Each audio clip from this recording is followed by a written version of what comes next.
मैं Naresh Soni, Indian TV news. आज हजारीबाग में हूँ। यहाँ बीजेपी का कार्यालय है और यहाँ का जो बीजेपी का प्रतिनिधि प्रदीप प्रसाद उनके द्वारा और मनीष जायसवाल यहाँ सांसद महोदय उनके द्वारा है जो संकल्प पत्र है, आज घोषणा उनकी हो गई और वो बताना चाहते हैं।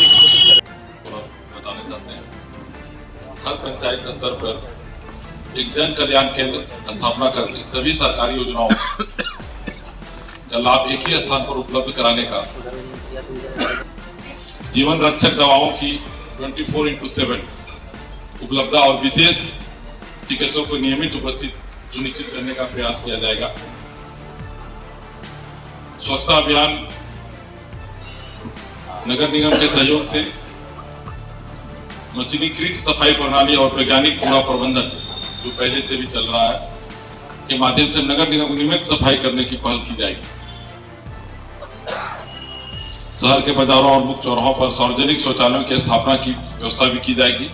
नालियों का सुदृढ़ीकरण एवं मच्छर के नियंत्रण हेतु नियमित रूप से दवाओं का छिड़काव करने का प्रयास किया जाएगा। जल संसाधन के लिए पहले से भी बहुत प्रयास किया गया है। हमारे बड़े भाई मनीष भैया की तरह जितना भी हम ये बता रहे हैं सब में प्रयास किया गया है और प्रयास रेगुलर जारी रहेगा। पुनः परियोजना पूरा करके जल्द से जल्द करने का प्रयास किया जाएगा और हर घर नल जल के जरिए शुद्ध पेयजल पहुंचाने का एवं नए चापाकल लगाने जाने का एवं वर्षा संचित करने के लिए रेन वाटर हार्वेस्टिंग की व्यवस्था करने की प्रक्रिया। विद्युत व्यवस्था पर पहले से बहुत अच्छा प्रयास चल रहा है हजारीबाग में और उसे त्वरित निष्पादन करने के लिए जो भी ट्रांसफार्मर की समस्या हो रही है, कहीं भी बिजली बाधित हो रही है, उसके लिए हम लोग 24/7 का एक हेल्पलाइन नंबर भी जारी करेंगे और 24 घंटे के अंदर उस समस्या का समाधान किया जाएगा। सड़कों का नवीकरण तो हजारीबाग में बहुत हो चुका, हर जगह सड़कों का जाल बिछा हुआ है, लेकिन नए जितने भी सड़कें बचे हुए हैं जैसे रिंग रोड का कारण किसी कारण से अटका हुआ है तो उसको भी समाधान करने के लिए प्रयास किया जा रहा है और करने का प्रयास किया जाएगा। आज हजारीबाग की जो यातायात व्यवस्था है, शहर ट्रैफिक जाम की समस्या है, वो भी बहुत ज्यादा जनसंख्या होने के चलते बहुत तकलीफ में लोग गुजर रहे हैं, तो पार्किंग की कुछ व्यवस्था करने की पहल की जा रही है और इसमें हमारे सांसद महोदय भी बहुत तेजी से लगे हुए हैं कि कोई जगह चिन्हित करके पार्किंग की व्यवस्था करने का प्रयास किया जाएगा। डेली मार्केट के स्वच्छता के लिए भी कुछ प्लान बन रहा है, उसमें भी हम लोग स्वच्छता करने के लिए प्रयास करेंगे। पर्यावरण के लिए मैं खास बताना चाहूंगा कि 1 लाख पौधा लगाने का जो भी प्रयास किया गया था और आगे इसे और ज्यादा बढ़ाने का प्रयास किया जाएगा। अधिवक्ताओं के लिए बार एसोसिएशन भवन का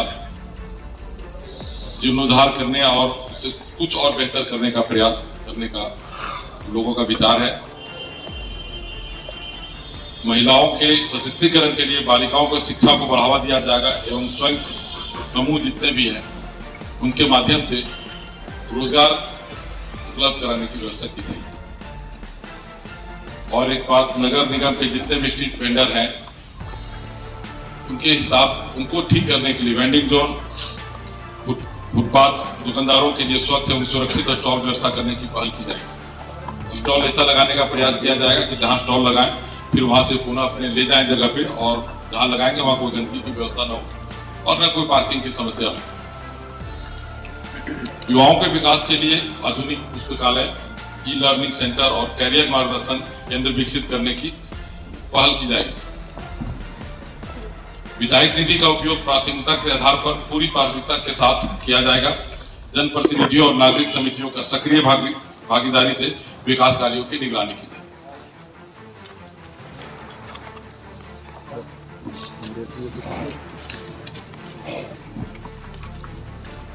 के पत्रकार बंधु, यह था संकल्प पत्र जो हजारीबाग सदर विधानसभा क्षेत्र के प्रत्याशी भारतीय जनता पार्टी के श्री प्रदीप प्रसाद द्वारा जारी किया गया। अब मैं आप सबसे आग्रह करूंगा कि यदि आप में कोई जिज्ञासा, आपके पास कोई जिज्ञासा, आपके पास कोई प्रश्न है तो आप हो सकते हैं इसमें सांसद महोदय की पहली बात है। तमाम प्रेस के बंधुओं का बहुत बहुत अभिनंदन। आपको स्मरण होगा कि पार्टी के द्वारा जो भारतीय जनता पार्टी का जो संकल्प पत्र है, जिस पर मोदी जी की गारंटी है, वो हम लोगों ने थोड़ा दिन पहले प्रेस कॉन्फ्रेंस करके जो 25 बिंदु था उसको आप लोगों के बीच में हम लोगों ने विस्तार से बताया था। आज भारतीय जनता पार्टी के जो उम्मीदवार हैं, इंडिया के जो उम्मीदवार हैं, उनके द्वारा स्थानीय मुद्दों को लेकर के जो लोकल इश्यूज हैं उसको लेकर के एक विजन डॉक्यूमेंट आपके सामने पेश किया गया है।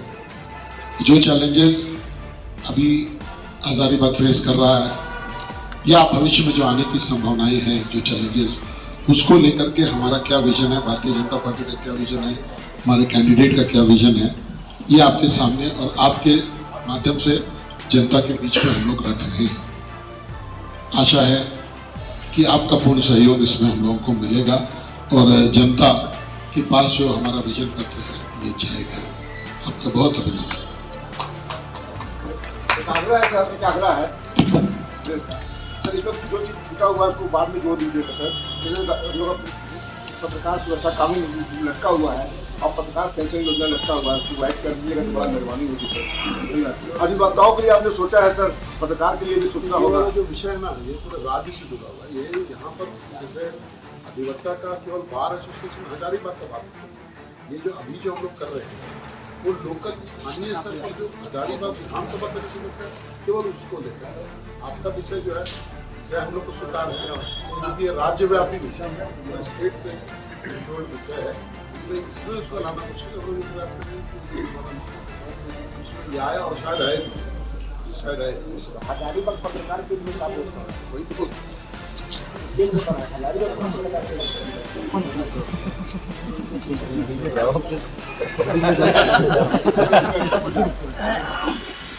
आपके साथ हमेशा रहेंगे हम लोग और कोशिश करेंगे मिलजुल के अगर कुछ कर पाए, हम लोग का भी मार्गदर्शन उसमें चाहिए, जो बेहतर होगा हम लोग जरूर करने का प्रयास करेंगे। आप जीत रहे हैं, जीत हासिल है, बधाई है। तो पत्रकार के लिए क्या होगा? आप लोग का जो मार्गदर्शन होगा उसको पूरा किया जाएगा। हम लोग लोग के विधायक के हाथ में क्या रहेगा, क्या कर सकेंगे, अगर वो समझ में आएगा और अगर हम कर पाए तो मेरे लिए तो सबसे खुशी की बात होगी। आप लोग हमेशा हम लोग के साथ रहते हैं, हर काम में हम लोग को आप लोग का मार्गदर्शन रहता है और आप लोग का उसमें भी मार्गदर्शन चाहिए कि आप ऐसे कर सकते हैं और हम लोग जरूर करेंगे उसको। एक सवाल ये है कि जो आप हम लोग को दिए हैं कि पहले भी तो भाजपा का ही सरकार थी और 10 साल से भाजपा का यहाँ पर विधायक था, तो आज फिर एगो नया पहल आप लोग देख रहे कर रहे हैं और ट्रैफिक का कोई नया समस्या थोड़ी है क्या? आपके एजेंडा में ठीक आपने लिख के दे दिया, प्लानिंग क्या है सब बताइए कि ट्रैफिक का कहाँ कहाँ हम लोग का व्यवस्था रहेगा, कैसे कैसे सुचारू रूप से रोड चलेगा। आपने सड़क की बात किया कि जाल बिछा हुआ, बड़ी बाजार से टोली चौक का देख लीजिए सड़क का क्या स्थिति। देखिए, आपका प्रश्न बड़ा वैलिड है और आपका हमेशा ही प्रश्न वैलिड रहता है। कभी ऐसा नहीं रहा है कि आप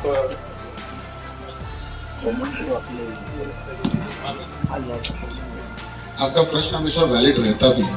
मैंने कोई गलत किया बात बोला है तो बोलिए। तो अपने स्वीकार करें,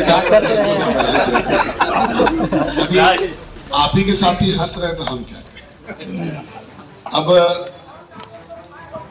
आप अपने अंतरात्मा से जरा सा थोड़ा सा पूछिएगा कि 2014 में हजारीबाग का सड़क और आज 2024 में हजारीबाग का सड़क में अगर कोई अंतर है तो आपका विधायक काम किया होगा उस समय का। अगर नहीं अंतर है आप मान लीजिएगा कि नहीं किया। दूसरा जो सबसे ज्वलंत बात है, काम कोई भी विधायक रहे अपना करता ही है, लेकिन वो सरकार के मंशा पर डिपेंड करता है कि सरकार कैसे है।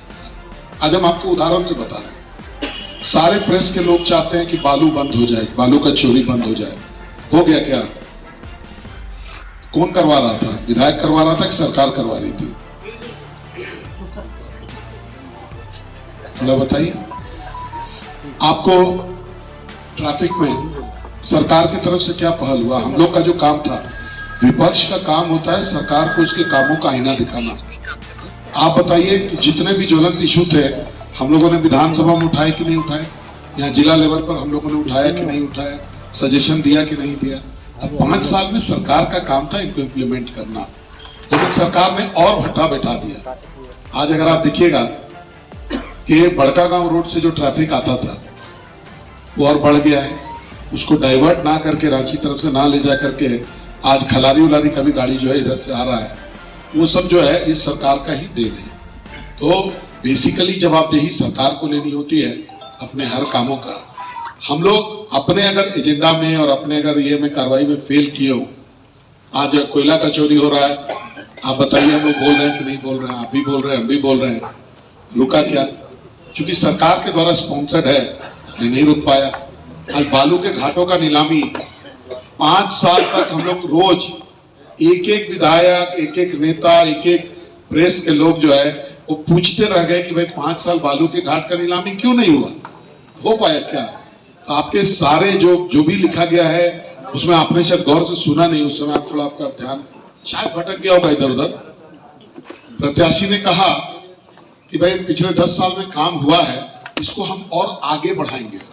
उन्होंने ये नहीं कहा कि काम नहीं हुआ है तो हम शुरू करेंगे, ऐसा उन्होंने कहा नहीं। उन्होंने कहा, और दोबारा भी आप पूछ लीजिएगा, आप भी पूछ सकते हैं, भी बताएं कि भाई ये काम 10 साल से हुआ है, इसको हम लोग आगे बढ़ाएंगे। धन्यवाद।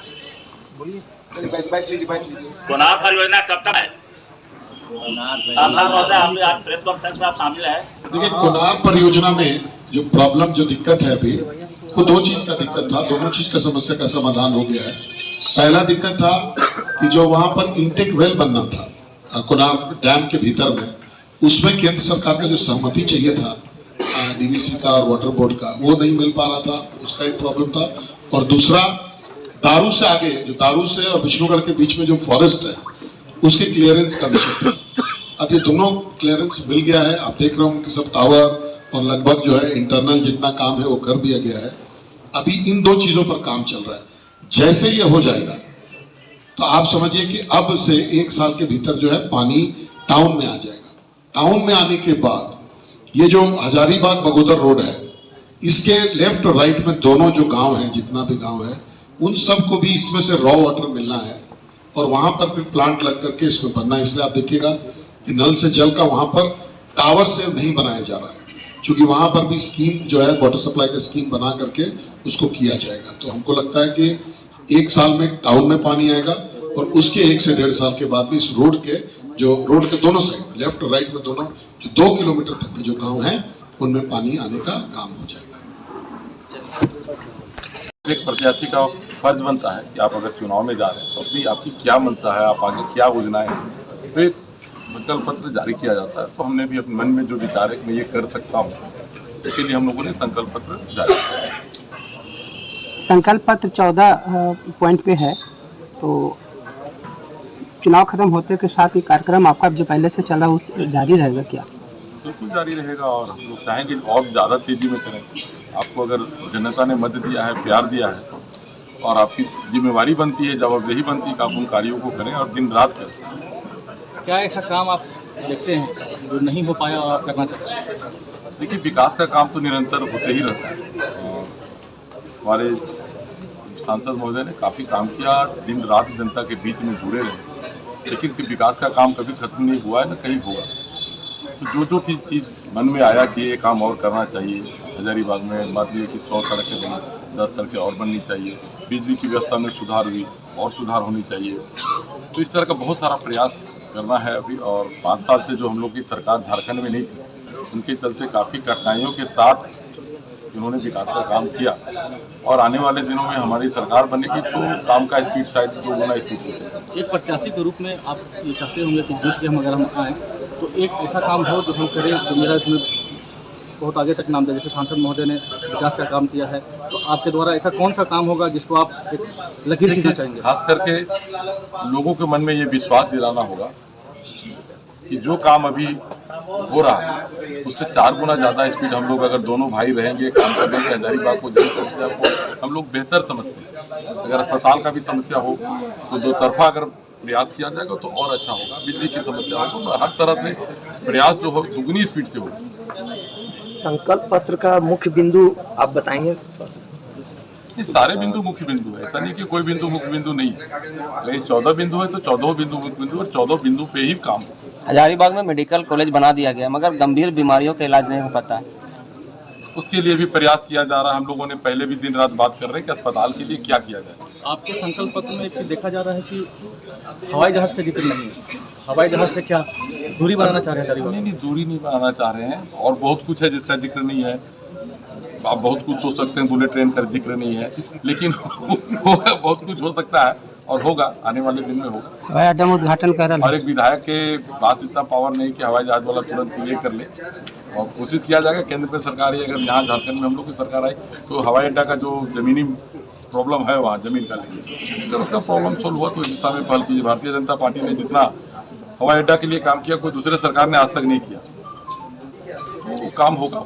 हजारीबाग को एजुकेशन हब कहा जाता है, मगर आज छात्र एक रूम में 10-10 छात्र रहने को मजबूर है। सही बात है, उसमें भी पहल किया जाएगा, और खास करके भी अगर उसमें सुधार भी करना है और रोजगार के लिए भी करना है, क्या रोजगार के लिए बच्चों के लिए क्या मुहैया कराया जाए, कैसे हो, उसके लिए भी हम लोग गहन चिंतन कर रहे हैं, और आने वाले दिन में आप लोग को इसका परिणाम भी देखने को मिलेगा। सर, डॉक्टर हजारीबाग प्रत्याशी ने आज अपना संकल्प पत्र जारी किया है। 14 पॉइंट का ये संकल्प पत्र है। इसमें सबसे ज्वलंत मुद्दा क्या लगा सर आपको? देखिए, सारे मुद्दे ज्वलंत हैं, जितना भी अगर आप देखेंगे तो सारा मुद्दा ज्वलंत है, और जो चल रहा है इसको तुरंत टेक केयर करने की जरूरत है। हर शहर का अपना अपना समस्या है, रियलाइज करने की जरूरत है, इसको इस पर काम करने की जरूरत है। तो जो लोकल जो इश्यूज है उसको हमने अपना जो है सामने रखा है। बहुत सारी और चीज़ें हैं जो समय के साथ जोड़ेंगे, मतलब ये हवाई जहाज का, हवाई अड्डे का जो इशू है अभी आपके तरफ से आया, तो मैं अपने लेवल से आपको क्लैरिफाई करूँगा कि केंद्र सरकार ने हवाई अड्डा को झारखंड हजारीबाग में बने इसकी अनुमति दे दी है। भूमि अधिग्रहण का प्रस्ताव राज्य सरकार के पास है 2019 से। अब भूमि अधिग्रहण राज्य सरकार को करके देना है। वर्तमान की कांग्रेस की, जेएमएम की सरकार ने 5 सालों में भी भूमि अधिग्रहण इसका नहीं किया, जिसके चलते ये मामला कटाई में पड़ा। तो अगर आप भारतीय जनता पार्टी का एजेंडा देखेंगे तो एजेंडा बड़ा स्पष्ट है कि हम बनाना चाहते हैं। देश में 72 हवाई अड्डा था, आज के दिन में 150 है।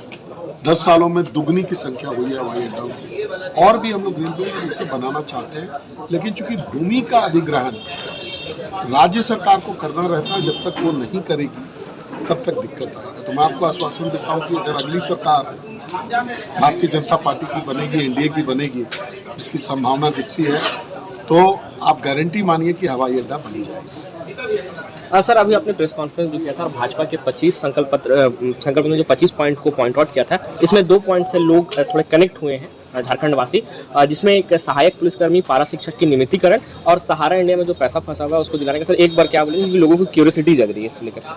देखिए, सहारा में सबसे पहले आपको ये समझने की जरूरत है कि सहारा का पाप जो है वो भारतीय जनता पार्टी का पाप नहीं है। सहारा कांग्रेस के समय का उत्पत्ति है और इतना समय से चलते आ रहा है। सरकार को जब ऐसा लगा कि ये कहीं पर ऐसा नहीं हो कि इन्वेस्टर का पैसा फंस जाए, तो उसने सहारा का सारा पैसा सेबी की जो है एक इंडिपेंडेंट बॉडी है, सेबी को लगा।